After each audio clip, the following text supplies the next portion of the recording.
Welcome to a special episode of Heart Starts Pounding. I'm your host, Kayla Moore. Now, typically when I do the podcast Heart Starts Pounding, I'm up in the study of the Rogue Detecting Society headquarters, surrounded by books and newspapers, telling you guys about what I've learned that week. But this week, I wanted to do something a little different. I'm actually going to be down in the parlor of the headquarters, where I sometimes have guests over. And today, I want to share one of those conversations I had with you guys. Now, I had my friends Tank and Investigator Slater from the Psychopedia podcast over to talk all things true crime. On their show, Psychopedia, they cover the dark world of some of the most deranged criminals you've ever heard of. And as a darkly curious person, I wanted to have them over to tell me some of those stories. Now, today's episode is going to look a little bit darker than a standard Heart Starts Pounding episode, so be warned. Tank and Slater tell me all about the psychology of killers, as well as some cases that still keep them up at night. So I hope you enjoy our conversation as much as I did. So I just want to thank you for having us on your podcast for the very first time without any previous or prior attempts or takes. Oh yeah, this is first time we're meeting. Yeah. Yeah, definitely. It's so nice to meet you finally. And I feel so familiar with you, even though it's our first time definitely meeting and doing this particular podcast. I know, even though we haven't recorded for 2.5 hours, that was unusable prior to this. Yeah. I will say my listeners will appreciate this because most of them know already, but when I moved into this new house, I went and got a 100-year-old monkey doll from this store called Uncommon Objects. And it just really spoke to me. It was like in this like little area where there was a bunch of like really old, spooky looking monkey dolls. And the guy at the store jokingly said that they were haunted. Oh, but yeah. I felt this monkey. I was like, there's no way this monkey's haunted. No, he has too good of energy. And I brought him to this place and that's the room I recorded in. This is our haunted piece of. You have a haunted Shrek Buddha. Yeah. Look at under. Oh, whoa. I can't even show you that. No, I'm just not great. So just to clear everyone up on what happened, we recorded a very long, nice, excellent podcast and I flubbed it hard. No, so, my haunted monkey flubbed it. No. None of us are to blame. Full responsibility. Okay. I am to blame. It's okay. I make memes for a living and. Listen, we're all in this together. We are. Okay. Yeah, like it or not. Listen, podcasting is hard. Sometimes you have to like plug the mics in and that's really confusing. And exactly. Apparently so. It's hard. It is hard. But I'm so excited to have you guys on because I think my listeners are really going to respond to this because you guys cover really dark cases. So Psychopedia is true crime. You cover a lot of true crime stuff, but you tend to cover really dark cases, like stuff that I don't necessarily touch on Heart Starts Pounding. So it's true crime and comedy. Don't forget me. Of course. Yeah. Tank's there for the good vibes. The setup of Psychopedia is I bring the gravity and Tank brings the levity.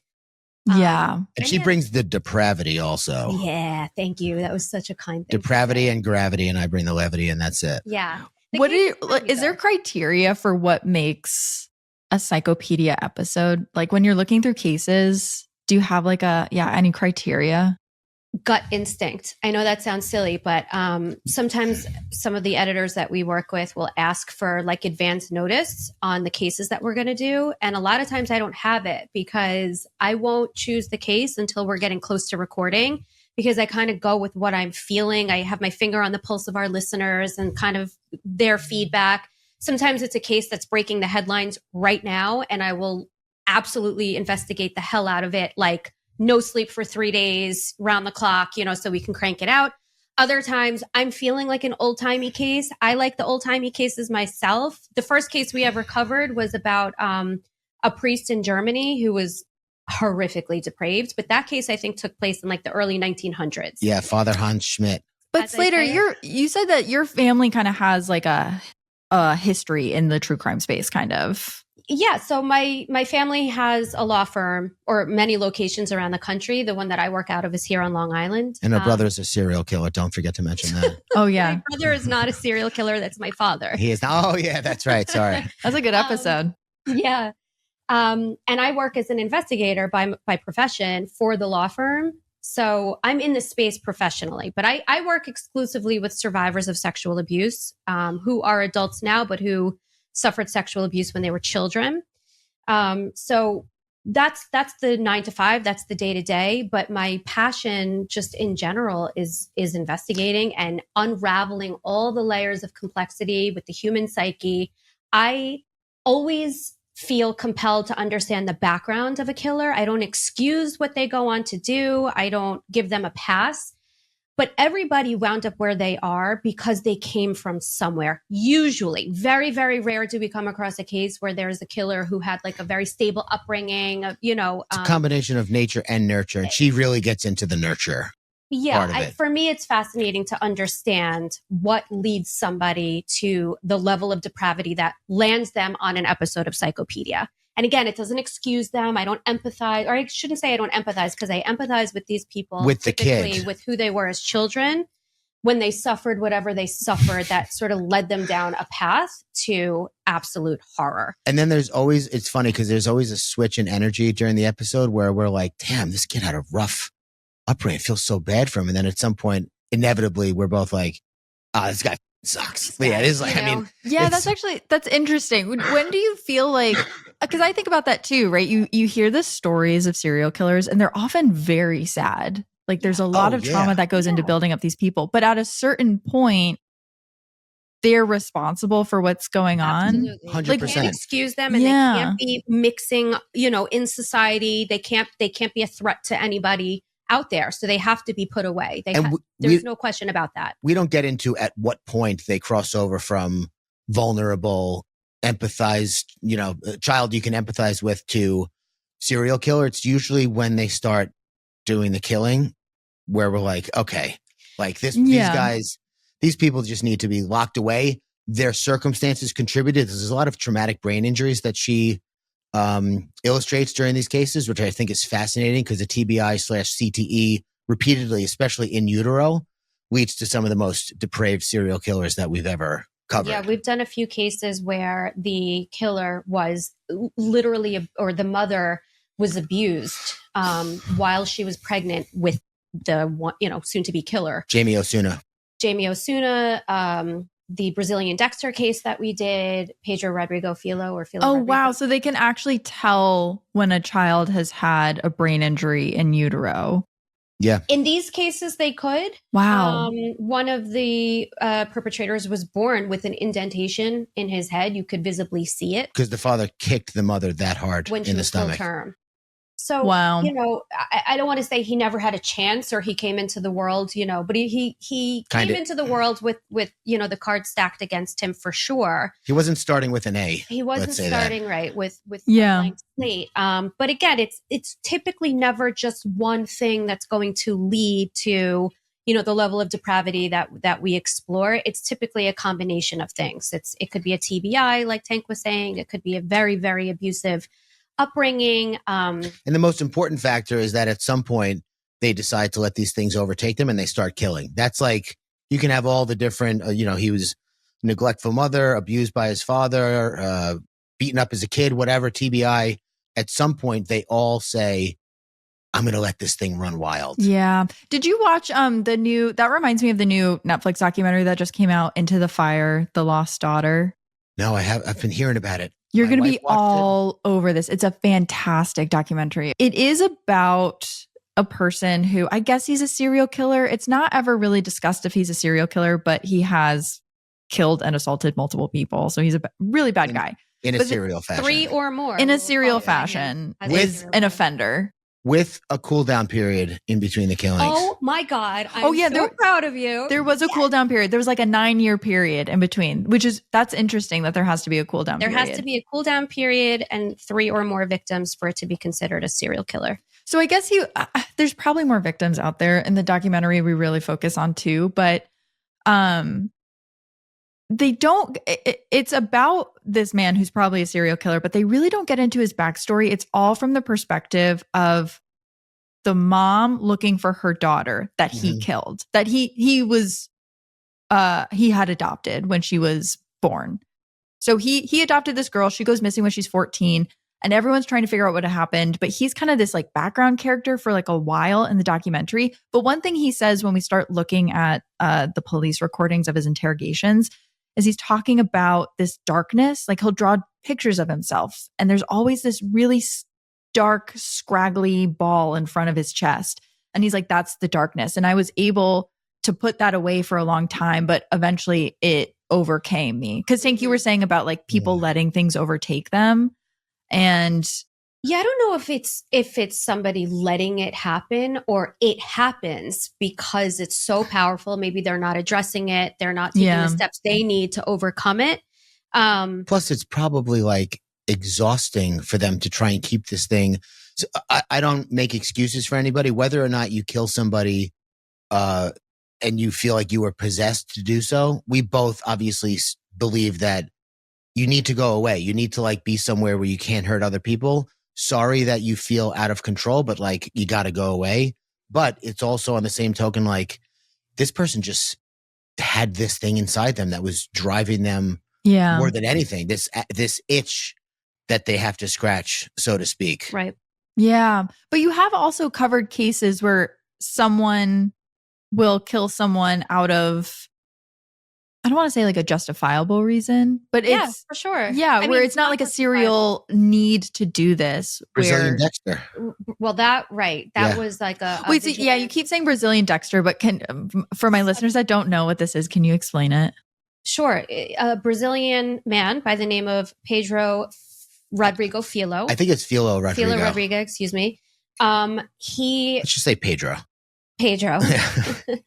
He killed, I mean, I don't have the number at the top of my mind right now. Not dozens, but not like single digits either. Somewhere. I mean, an extraordinary amount of people that he deemed to be, he called himself a vigilante killer. So he would go after rapists. He would go after murderers. He was doing, cleansing society in his mind of like Dexter, which is why we named the Brazilian Dexter. So he was, do you remember what kind of killer that is? What type of serial killer? Process? Not well. That's good that you said that. Try again though. No. Mission oriented. Right. Okay. Wow. I imagine that's like a rare kind of serial killer, a mission oriented one. Right. So they're just the ones who are on a mission to do what they think needs to be done to clear society of what they think is plaguing it. And then it's obviously a very big ethical discussion because in doing that, he's judge, jury, and executioner. So he's making the decisions on people, right? He's carrying out the sentence and he himself is a murderer. So it gets very tricky, it gets very gray. That case was absolutely fascinating. There's another case that we covered. It was a two-parter called The Scissor Sisters, it took place in Ireland not that long ago either. And they attacked, it was two sisters who attacked, murdered, dismembered, and like discarded the body parts of the man who had been raping their mother and who claimed that he was going to kill their mother. In front of them. Like in the motion. He had their mother by the neck. He was dragging her and he said something to the effect of like, now it ends. Like now I'm going to take her life once and for all. And these two sisters snapped and they took a box cutter from the kitchen and a knife and they killed him. And the box cutter went through the body completely. Like a samurai sword. No, I'm just kidding. I was going to say that's deep. It took 3 episodes to get him to stop perseverating on this. That they used the box cutter as one of their weapons. A box cutter pops out, man. Like there's enough. Yeah. You can kill someone with a box cutter. Yes, but the thing said that like there was 4-inch wounds on his body. Well, they also used a kitchen knife. That's news to me. Okay. Maybe re-listen. Yeah. Yeah, someone zoned out during that part. But they were what would they be called? Like a self-defense killing that wound up being a product killing because they just dismembered the body, which made the intention. Exactly. So they didn't kill for the pleasure of killing. They killed because the product. It's not that they wanted to do anything with the body. So sometimes a product killer is somebody who wants to, say, have sex with the dead body or something. Killing is not what they're after. They're after the body. Oh, so when you say product, you mean they're after the product of the body corpse. Okay. Yeah. Right. So whatever nefarious, plan they have with that dead body, they had to kill to get the body. So they're a product killer versus a process killer. Somebody who enjoys actually murdering. The act of murdering itself is what compels them to murder. So that would be a process killer. The Scissor Sisters, they didn't have any grand plans with the body, but they had a grand plan in that moment to, if you believe their story, to rescue their mother from what they thought was going to be imminent death. They were also up for days doing drugs and drinking. Right. So because I was going to ask if there was another, you made it sound like there was another side to the story where always. And that's, I think, hopefully what we accomplish when we do Psychopedia is we dive into all of these like nuanced aspects of the case. It's never straightforward. She doesn't leave a stone unturned during the episode. Wait, so I'm sorry, I'm like really focusing on the Scissor Sisters because I haven't heard of this case and that's really interesting. What did they say they dismembered the body for? Was that to hide it? Yes, that's exactly They right. panicked. They panicked. They killed him. And then they stayed up, I think it was like 14 hours or something like that, dismembering him. But did the sisters go to jail? What was the end result? Oh. They did. So they had different sentences based on the fact that they had different involvement in the actual murder and the cover up. One of the sisters wound up confessing. Her sentence was lighter than the other sister.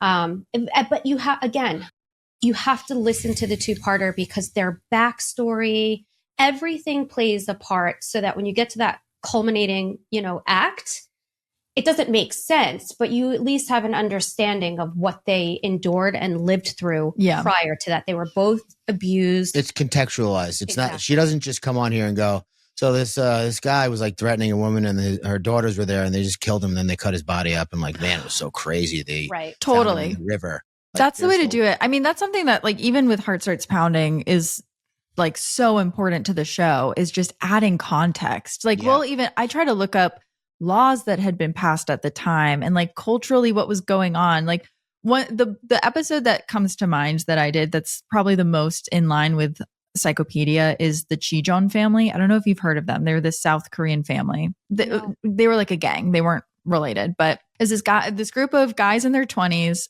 The whole thing almost plays out like a Coen Brothers comedy because they were so dumb, but they were still able to kill people. But they decided that they were really fed up with the wealth disparity that was going on in Korea in the 90s. They kind of grew up in the Gangnam district, Gangnam style, like that popular song. That was like a real thing where all of a sudden wealth exploded and some people got really rich and they would dress in this Gangnam style. And to combat this wealth inequality, they decided that they were going to literally eat the rich. Their plan was kill rich people and barbecue them. Like they bought this house in the Bolgat-Mayon district of South Korea, and they outfitted the basement to have a barbecue and a jail cell, and it was horrible. And then one of them got a list from his friend of these people that spent a lot of money at this department store. So, and that was like their rich people that they were going to go after. Like that's all the research they did into it. But in order to commit those crimes, they were going to practice on poor people. So, of course, they get caught before they actually get to killing any rich people. And the only people that they kill are like middle class and poor people. Ugh. But it's important to know at the time, like there was this influx of these movies coming in from Hong Kong, these like gritty noirs that were really like influencing the guy who led the group. He wanted to look like he was one of those gang leaders from these like gritty noir gangster movies. And then also the wealth inequality that was happening at the time was like a huge catalyst for him. And it doesn't excuse any of his behavior, but it really, I think, paints a picture of why this happened. Yeah, it informs it. That's all she does is just like, there's no justification. There's no moral judgment on, the people who contributed to this thing. It's just like, here are the facts. Some of them definitely contributed, but they're all relevant in one way or another. There's just no fat on the script when she comes in. Wait, so I actually want to rewind like back to what you were saying earlier, Slater, with you're an investigator for your family's law firm, because when you said that, I made a note of it to ask what that looks like. Because I'm just not super familiar with that. So what does that entail? Just real quick. Yeah. She didn't say it before. I don't know if she's going to say it now. She makes it seem like they're just a little rinky dink law firm that just happens to like do these things. A little Saul Goodman. They handle all of the sexual assault cases for the Catholic Church, the prison system, the Boy Scouts of America. It's massive, and the amount of people that they're helping get justice for what happened to them. They lobbied to have the statute of limitations lifted so that these people could get justice. Right. Thank you for that. A lot of Adult Survivors Act in New York. So okay, yeah. So, like Tank was saying, we go after the institutions. So we're on the side of the good guy. We're on the plaintiff side. So we represent the plaintiffs or the people who were injured, and we go after typically the big institutions that are responsible and that should have known that this was happening, especially in cases like Tank was saying, the Catholic Church. It's been going on for decades. They just centuries at that. Yeah. When we say we investigate, so we find that, the church system moves priests around, bounces them around from different, jurisdiction to jurisdiction, if you will, church to church, rather than parish to parish. Yeah, they take. Listen, I'm from New England. I was actually confirmed when I grew up Catholic and did not really. I don't know. Didn't really love my experience growing up Catholic, but I remember. Sorry. Go ahead. Oh no, what were you saying? Quick joke. Neil Brennan has a great joke about being raised Catholic. He goes, I think the sacraments are baptism, communion, confirmation, atheism. That's the pipeline. Very good. And it was the pipeline for everyone that I got confirmed with too, because we got confirmed by, I'm going to mess up the name of who he was because I don't remember any of the titles, but he was like not a bishop, but like the step above a bishop. He was really important within the church, like in that like section of New England, like all of Connecticut. And he came and it was a huge deal and he remembered everyone's name and he like looked us in the eyes and he was like, you guys are so beautiful, da da da da da. Made us all feel really special. And afterwards we were kind of buzzing. We were like, maybe Catholicism is really like, maybe we can, I don't know, pursue this in our lives. And then a few years later, we found out he wasn't implicated in the sense that he was doing anything to children, but he was the guy responsible for moving a lot of the priests around in New England. He knew exactly what was going on and he would just move priests from church to church. And I've never felt so gross in my entire life. Yeah. And it's not obviously to suggest, I always feel the need to say this though, that every single priest is a pedophile. No, and every not at all. Is like moving players around. The ones that we work with, unfortunately, that's what we're up against. Do you guys go after the people who move the priests around? No, that's the institution. Yeah. Yeah. So in terms of the investigative work behind that, a lot of times we're just connecting those dots and we're proving how far back it goes and the cover-ups and who exactly is involved. It's too late oftentimes to go after the individual people criminally. Whether the statute of limitation has passed, a lot of them are deceased now because we're going back decades and decades and decades. So that's some of the work we do. I oversee the Boy Scouts of America case at our firm. So we have, 14,000, mostly men, a few women who were sexually abused, whether they went with their brothers on like a weekend, camping trip or whatever it may be. But by and large, it's mostly male clients. And you just can't even imagine what these people have survived. And, a lot of the cases that happened a really long time ago, nobody even had the vocabulary then to explain what was going on. It was such a taboo thing, right? Like if your scout leader was abusing you, by and large, people would believe the scout leader because back in the day, children were not believed, right? Of course. And of course, these people, these abusers, were smart in that they knew which children to target. Yeah. So they would target very vulnerable children, typically from broken homes, without the stability of, say, two parents or a nuclear family. So you also had kids from troubled backgrounds. It's one heartbreaking story, unfortunately, after another. Yeah. The light at the end of that tunnel in terms of my work, because I have a twin sister and she doesn't work at the firm. She's always like, I don't know how you wake up in the morning and do this. But the light at the end of the tunnel is where I am now because we're helping these survivors to seek justice and ideally to shed light on the pervasive issue of institutional sexual abuse. We're in schools, foster homes, anywhere where you're going to have, adults in authoritative positions and typically children beneath them, unfortunately, that's where you're going to see this type of abuse. And I was going to say, do you think it's because people specifically seek out those roles? Yes. Because they know there's going to be children there? When she was talking about targeting kids who they know, it's not that the abuse is bad. The abuse is horrific and unconscionable, but the way they get there with choosing those positions and then picking the kids they know they're less likely to say something, that should be a separate crime in my book. Well, there's also a grooming period almost always. So you're going to have children who come from hardly anything, and now there's this priest or scout leader or teacher taking them to baseball games, buying them ice cream. Oh, you can't afford your Boy Scouts uniform, I'll pay for it for you. Right. So you as a child think, wow, like he's my hero. And you feel like a little indebted to them too, because they're putting money out for you, and then they can use that later to guilt you. Yeah, that's how they get. I don't even know if they need to, though. Children on the hook, because it's just another tactic. Yeah, these kids have no frame of reference for what's appropriate and what's not. So yeah, that's true. Most kids who grew up in an environment that was not good, you just think everyone grows up like that. Right. And the really heartbreaking part with respect to the church cases, and it's not just Catholic Church, by the way. My husband's rabbi was busted on a Dateline sting by Chris Hansen, actually. So it's not just no way. Wow. Yeah, okay, we have to talk about that. We had Chris Hansen on Psychopedia, and I brought it up thinking he would not remember, because how many hundreds, if not thousands of perpetrators has he gone after? He remembered. He's like, that was our 75th episode. But there was also some more to that, because the guy really wanted the episode killed. And he's like, you're going to meet me here, sit down over here, and this is what's going to happen. And Chris was like, you don't tell me. You're the one that we have on camera.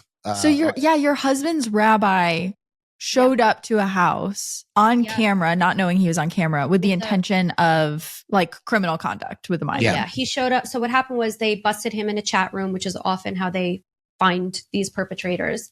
And he was talking to who he believed to be a 15-year-old boy. Of course, it wasn't. It was an undercover, agent. He showed up at this person's home. It was like a sting house with a pack of wine coolers. And when he showed up, there was Chris Hansen in the kitchen with his camera crew.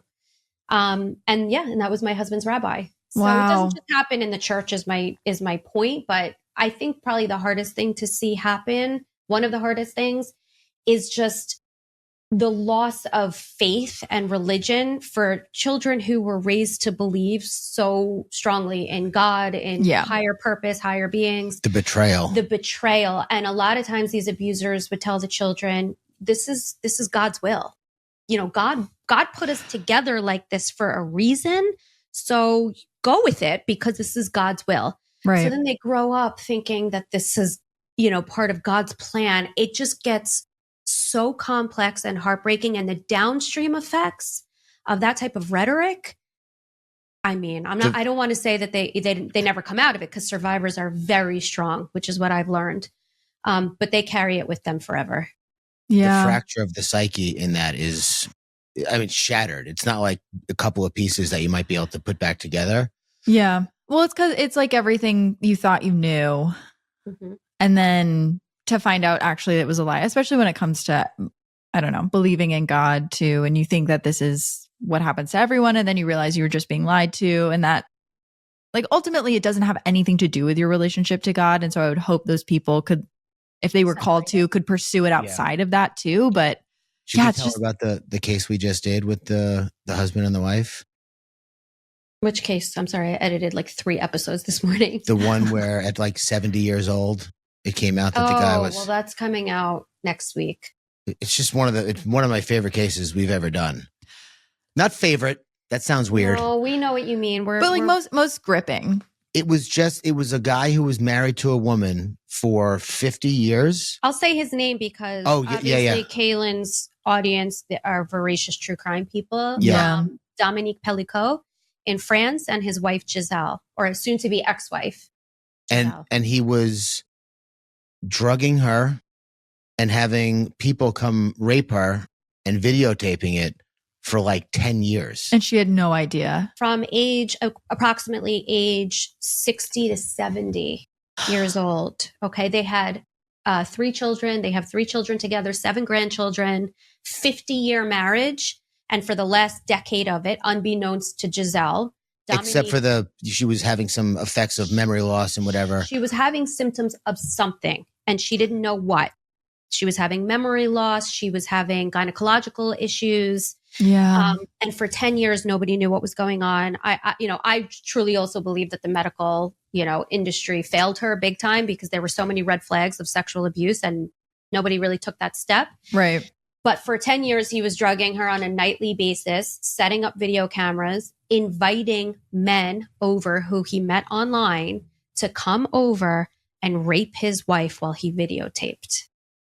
For a decade this went on. The reason I brought that up is because you mentioned the word betrayal. Maybe it's not my favorite. That's the most devastating betrayal we've ever covered. It's just beyond, but it also speaks to something else that we often explore in Psychopedia, which is that duality of people like that like psychopathic ability to show the world a forward-facing, persona, but then behind closed doors to be somebody entirely different. Yeah. That's terrifying. Jerry Bruto's a serial killer that we covered.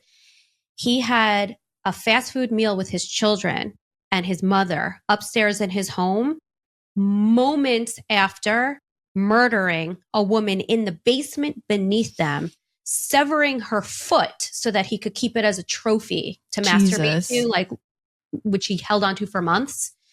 But that duality, going upstairs like, hey, kids, you got the food? Great. How was your day? How was school? How was this? How was that? And there's honey, do you know how to cook feet? Oh my gosh. In your basement that you're raping. It's just that duality. It's horrific and fascinating. Well, so I want to ask you this then, because you spend all day working with the survivors of sexual abuse. A lot of them, it happened as children. And then you're going home and you're watching true crime docs and you're researching this stuff for Psychopedia. And it's all really heavy. Like, she's sick. Do you feel like, we're probably all sick a little bit in general, but like, what is that like for you? Do you feel like you just have a really high tolerance because like your family's been involved in this for a while and you grew up around it? Or can you just like shut off certain parts of your brain? Sure. I mean, I'm very protective of our staff. So, because I know that, it is difficult. So we always check in with our staff to see how they're doing. Our office in California has like Yoga Wednesday, Mental Health Thursday, where we're all kind of taking care of each other out in California. Our New York office, I don't know why we don't do that in New York. Is like, get the together. But for me, it all comes down to truly believing that, I'm on the right side of things. And that goes such a long way because, I'm speaking to people. Sometimes I'm the first person that they've ever told their story to. That's a huge responsibility. And I'm grateful to them that they trust me with that. So for me, I like to think I'm on the right side of things. So that's my 9 to 5 sort of mental head state. And then afterwards for Psychopedia, I am there's no way to put it. I am a true crime nerd. I am fascinated by all of it. I went to school for criminal justice and criminology. My whole life, I knew I would do something with this. And I do think it's important to present to people not just horrific stories, but to represent the victim, to give the victim a voice. So that's something that I'm passionate about in our episodes. So that helps me get through it because I like to shed light on the victim and also to expose, like we've been saying, just what goes into a human being that turns like that or that becomes like that. And, to that point, again, we're always saying on Psychopedia, or I'm always saying, perpetrators are not monsters. They're human beings. And the sooner we realize that human beings are capable of this, the sooner we can recognize the signs and ideally treat people and stop it from happening. They don't have like fangs and talons. They're not outward looking demons. They're flesh and blood. They're human beings. So let's learn about them. And then ideally recognize the signs and prevent it from happening.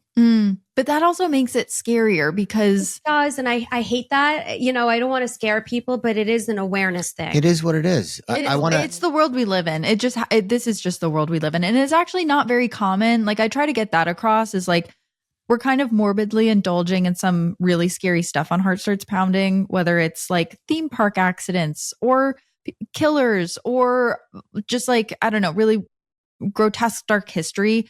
But at the end of the day, it's not so common that you need to actively fear it all the time. It's just sometimes interesting to take these morbid deep dives. And so it is the world we live in, that like people can have a head injury when they're 10 and like just turn down a certain path. But then it also, when you hear that, for me, it makes me kind of like look at everyone I know and be like, what, like when you talk about duality, it's like, well, what's going on behind closed doors with. Yeah. And you don't listen, you don't want to live in fear like that either. Right. You just want to be aware, you know, when you're walking to your car at night, Kaylin, especially, you know, you're aware, right? You're not going to not go out at night and run the errands that you need to run. But when you're walking to your car in the parking lot, you're aware. Yeah. You're just aware of your surroundings. You know where the exits are. Yeah. Exactly. I want to add one thing to what you said before, if I may mansplain. You may mansplain for away. a second. Yeah, please. From an outsider's perspective looking in, how does she not get overwhelmed by it? I think she just does it for the right reasons. She doesn't like that this stuff happens. She doesn't think it's cool or fun or whatever. But the way she's programmed, she's been like this since she was like an infant. She came out and was like, instead of crying. It's interesting because so my dad, like a little background is my dad was a 911 dispatcher. Same kind of reason. Like you're on the right side, you're helping. I grew up in a small town. And so he wanted to, you know, just kind of be the person that people could call for help. And I remember this was when I was in high school, like dinner time, he would come home from work and just stare at his plate of food, like unable to speak some nights. Like even though he felt like he was doing it for the right reasons and he loved that he was helping people and, you know, you're helping emergency services get there really fast. Like you're saving lives. But there were things that happened that affected him so deeply. Like even now, 15 years later, I don't know that he's like fully recovered from some of the calls he got. And he won't even tell me about some of the phone calls he got because they were so intense. So it really does take a mental health toll on people to work in this space. And you do have to take care of yourself, whatever that means for you. I also have my form of release. You know what I mean? Yeah. I've talked about this on Psychopedia. I've had to go in my backyard and touch grass before. Literally touch grass. Like literally touch grass. We were researching the Gilgo Beach, the Long Island serial killer, and pulled I think I was up for like 40 hours straight or something insane, like with all this research. And it was just so awful. All these victims in our backyard, quite literally. Yeah, because you guys are in Long Island. We're on Long Island. You were there when it was happening, when he was getting caught. So, well, that's what happened. We had another case scheduled, and then it came out that he got arrested, and that was she just turned it on. But she's good at processing what she finds. I think through the writing and through that, because writing is obviously very therapeutic. So I think the information she gets comes out that way. Like, I don't know if you know this theory, but it's not a theory. It's like accepted as fact, pretty much, that the reason that World War II vets had such lower cases of PTSD was because they were on a ship for 2 months, coming home with their fellow soldiers, talking about what happened, processing it, sitting with it, communing with each other over what happened. Whereas in Vietnam, they get sent back, you know, and I would have done the same thing if I was in Vietnam and they said, hey, you can see your family in 16 hours. Do you want to do that? Or do you want to do the long way? Like I'm going fast, but then you're back in the world. Like Jerry Brudos, you just murdered somebody downstairs and now you're eating dinner with your family. Like these guys were in, and women were in the worst possible scenario. And then it's boom, back in. Yeah. So time and expression, we talk about what's going on, not during, but after. And it's very apparent to me that she hasn't gotten lost in the case once she tells me about the research. She takes her time. She's cries, breaks, you know? Right. Yeah, I actually hadn't thought about it that way. That's really interesting, both from just like a research perspective and as like people who are victims of something horrible happening and then having to come back. Because you hear stories of like, even like Elizabeth Smart or these people who get kidnapped and are kept away in like a totally controlled different environment for years. And then they get released and they're just back home. Like, how do you readjust to anything? I hadn't heard about that with World War II vets, which is really interesting. Interesting. Yeah. I would wonder how much of it too was just in the 50s and 60s, you didn't talk about, hey, I'm having war flashbacks. Yeah. I think that, yes, that was definitely part of it culturally, but it also was like, there just wasn't as many occurrences or instances of it. There was also a lot of drugs in Vietnam. That's just one theory, but I know from being in recovery myself, being able to speak to someone who understands what you've been through, and you can tell they know because they speak the same language as you. Right. They use the same words. They make the same facial expressions. Someone trying to tell me that, like a counselor who's never been an addict or an active addict before, they have their place, of course, but not with me. Like, I have no use for that because I know that you don't know what we're going through. And when it's life and death, the herd instinct being tapped into is paramount. Very, very important. That's interesting. That's why the meetings are so helpful. That's one of the general consensuses of the medical community, is that it taps into man's herd instinct, which is, it's not more important than sex or food, but it's up there. Like, we wouldn't be where we are today if we didn't know how to work together. Yeah, you need community. You need like a social aspect. We're social people. Definitely. For sure. Yeah. No, I think that makes a lot of sense. One thing I wanted to ask, actually, because I was thinking about that as you were kind of walking me through some of the cases. I was listening to an episode, Tank, where you were saying specifically, which we kind of talked about, like, you're maybe only one step away from being one of the people in your episodes, maybe as a victim, but also as a perpetrator. Like, there are more the perpetrator. Yeah. Yeah. There are like times where it could be like, oh my God, I almost fell off a swing when I was 10. Like, what would have happened? Like, I fell off my bike when I was 8 and I hit my head really hard and I scratched up my whole face and I had a concussion, and luckily it wasn't a traumatic brain injury. But if I turned my head just a little bit more, what could have happened? Yeah. Have you ever gone through a case and specifically been like, oh, that person could have been me? Was there anyone that you, I don't know, just like almost saw yourself in? No. Perpetrator wise. That stems mainly from me suffering with intrusive thoughts for a large part of my life. Oh, interesting. Yeah. So, like, we joke around. We made a video once, a sketch where it was like, the perpetrator was a normal guy. He liked to work out. He was bald. You could tell he was in shape, but he didn't skip pizza night. He loved Jay-Z. And I'm sitting there like, what the? Yeah. This is about me? They're describing me. Obviously, it's never that extreme. But what she said before about them not being monsters, they're people. That, to me, is terrifying, because I'm one of the people who wants to other them and go, you're a monster. You're obviously a different breed of human. There's no way. Couldn't be. They're not. I often thank my mom publicly on the podcast for not being abusive and overbearing and neglectful, because that's a huge part of the puzzle for these people who grow up.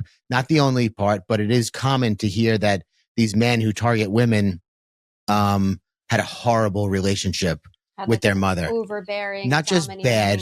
Right. Like Robert Pickton, who, do you know Robert Pickton? Yeah, I'm familiar. Yeah.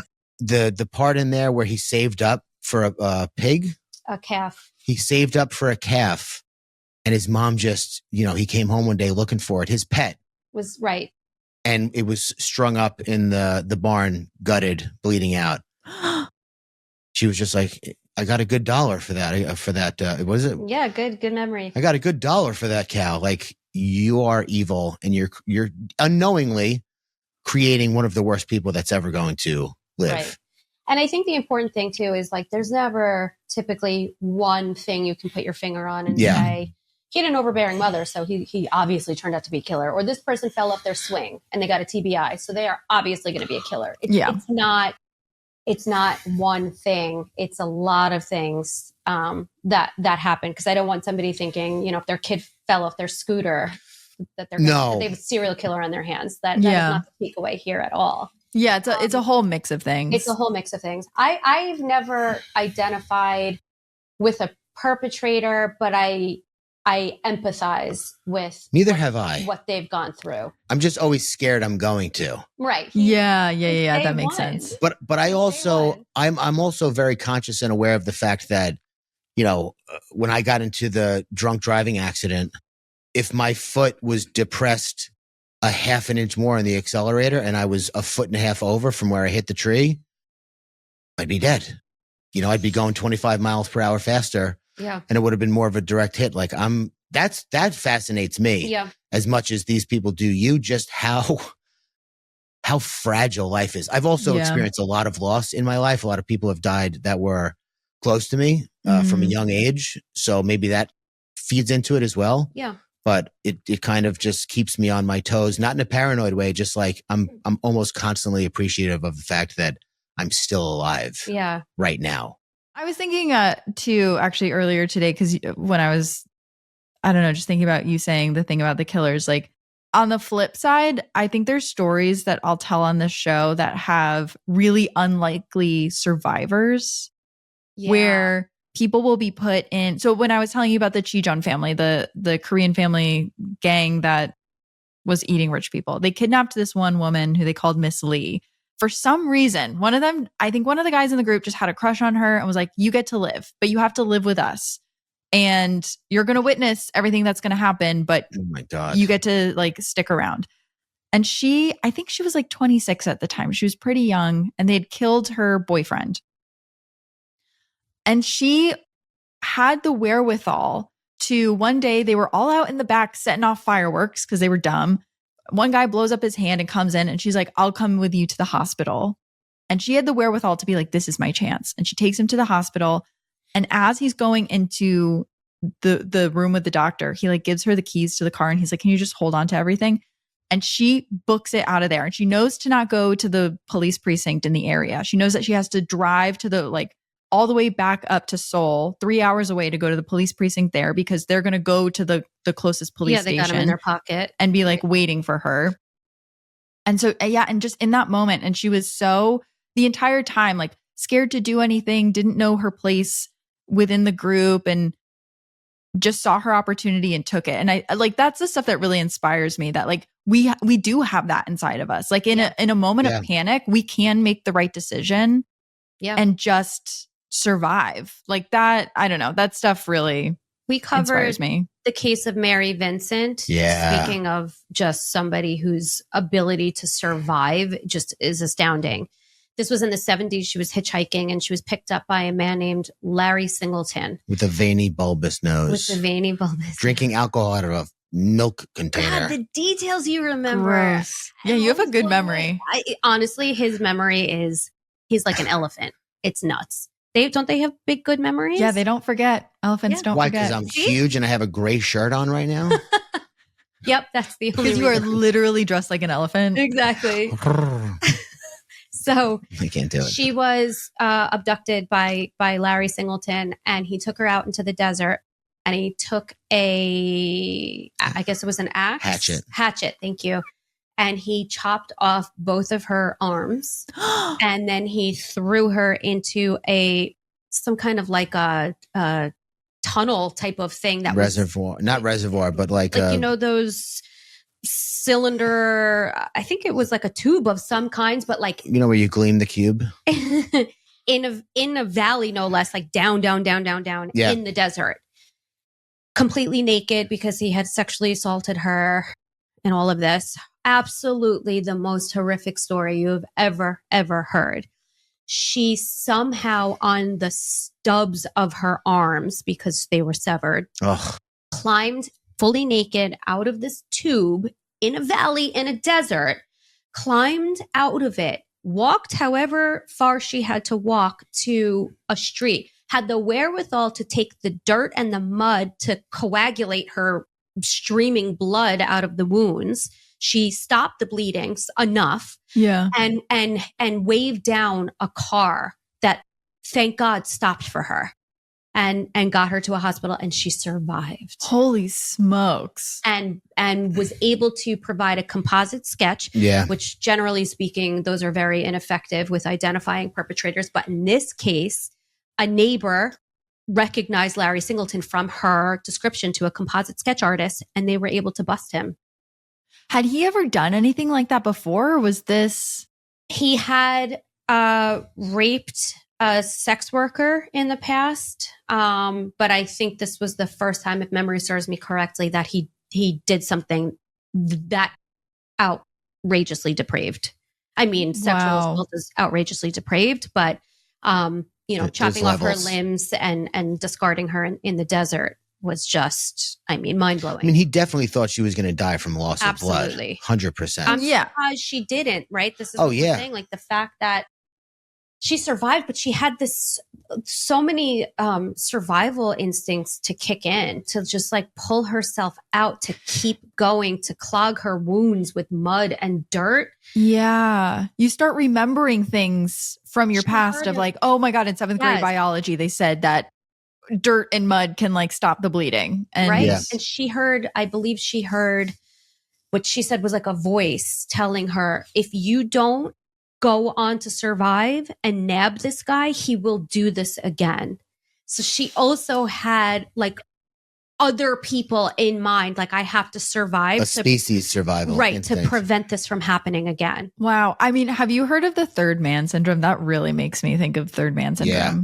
That's something that we've covered on the podcast. And ever since I covered it, I have so many people write into me that they've experienced this. And it's in moments of survival like that, where it's life or death. It's a lot of car accidents. I get a lot of people that write in about car accidents, and they'll hear a supernatural voice kind of telling them something. And it's not their voice, but a lot of times, they'll see someone.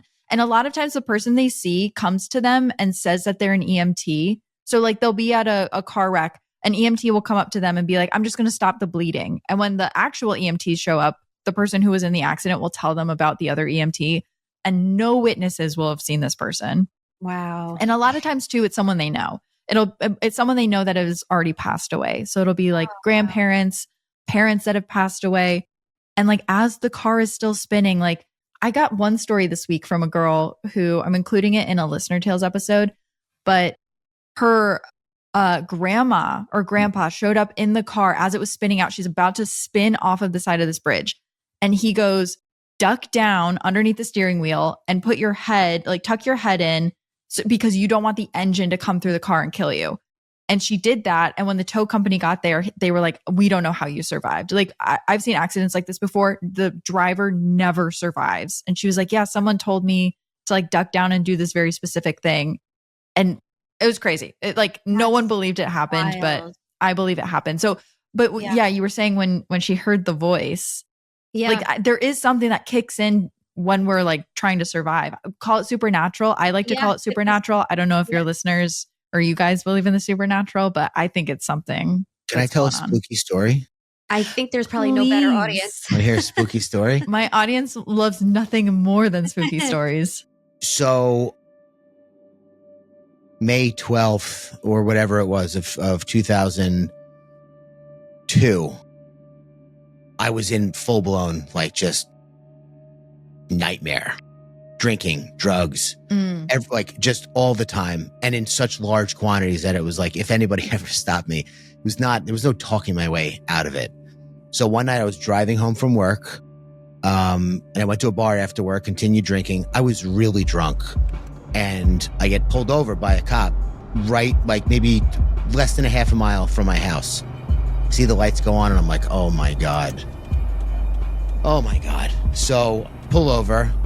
I roll the window down like this much. That's our trick to not like let people, we think they're not going to smell the alcohol. Sir, do you know what I'm stopping you for? Yeah. No, I do. So he goes, hey, he walks over, he goes, whoa, how much have you had to drink tonight? Two drinks. He's like, he looked at me, he goes, I'm going to ask you one more time. That was not a good start. Don't start by lying to me. Tell me. And he goes, how much have you had to drink tonight? I go, so much. I don't even know the number. Right. So he's like, all right, get out of the car. I'm going to give you a field sobriety test. Gives me the eye thing with the, touch the nose, fail it miserably, follow the pen with the eyes. My head turns drastically. And then he did the walking thing where you have to walk in a straight line. I took one step, almost fell over.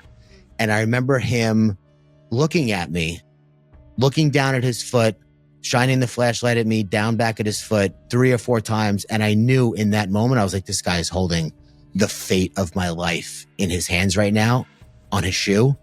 And he's like, you know what? I'm going to let you go. I'm going to follow you home. If I ever see you out here again, no questions asked. You're going to jail. And I was like, yeah, of course. No problem. The spooky part is that I memorized that cop's number on his car and what he looked like very, very detailed. And I knew a lot of cops in the town where I got pulled over from. That car number did not exist, and there was no cop that fit that description in the precinct. What? Whoa. Yeah, and I stopped drinking a week later. Was Finally, that like the moment that kind of made you stop? there was so many moments, but to answer your question briefly, no. It was one of many moments, but it is the moment that I look back on and think, if I had gotten taken in that night, my self-esteem would have gone even lower. I would have been in even worse financial shape, and I may not have ever come out of that. That was like the one lifeline that I needed. Mm. Wow. And I haven't drank since a week later, And 22 years ago. Existed.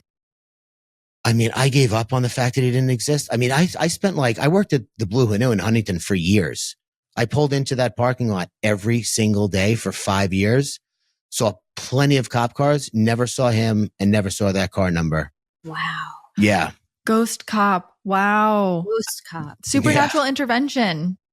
Maybe I love it. third man or second man. Third man. Yeah. Second man. A little less removed than the third man. But yeah, I don't know. Like the universe just knowing what you need and giving that to you. It could, yeah, I don't know. It could be something spooky.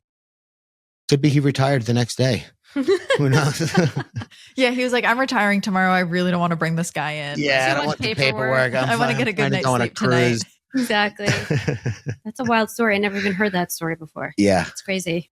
Wow. Yeah, it's the same with the people with the EMTs. It's like that just the EMT didn't exist. They'll get the name of the person or they'll see like the license plate of the car and it just didn't exist. Yeah. But Weird. it's crazy. Thank you so much for coming on. We're so happy to have you here. Us too. Thrilled to be here. Thank you so Where much. can everyone find you guys? Our address? Yeah. Where do you live? Tank Sinatra, Tank's Good News, Influencers in the Wild. Psychopedia, you idiot. You think I'm not going to get to that? I've been doing this for 10 years. Do all your personal stuff. Maybe lead with Psychopedia. It's not an option. Psychopedia podcast, which is a true crime comedy podcast that we do together. And also when you're pumping gas, you can see my face. And every time you see my face on a gas station pump nationwide, let that serve as a reminder. That's right. Psychopedia exists. Wait, what are you talking about when you're pumping gas? Like it's your face on the gas? Tank's Good News. Yeah. Yeah, your face though. My face. Whoa. And my Okay. voice. Yeah. Get that bag. She's Yeah. But only listen to our episodes, obviously, after you've listened to all the Heart Starts Pounding episodes yeah. at least 3 times. Totally. So My audience is done with my show. They've all binged through the whole thing. I don't have that many episodes out, so they need Psychopedia more is stuff. on Instagram. We also have a Patreon as well. I have an Instagram page, Investigator Slater. Obviously, all the pages that Tank just mentioned for himself. Apple, Spotify, YouTube. Exactly. Yeah, wherever you listen to your podcast, you can find Psychopedia. And also we're on YouTube. So if you would like to watch us, that comes out the same day that Psychopedia is released, which is every Wednesday. And you can see all our cool studio stuff. Yeah, we got a pretty cool Ooh. studio that we worked hard Yeah. to build out. So yeah, so come on YouTube or Apple, Spotify, wherever you listen to your podcast. Thanks for coming on so much. Thank you so much for having And thanks us. everyone for listening to us on this. Bye. Bye.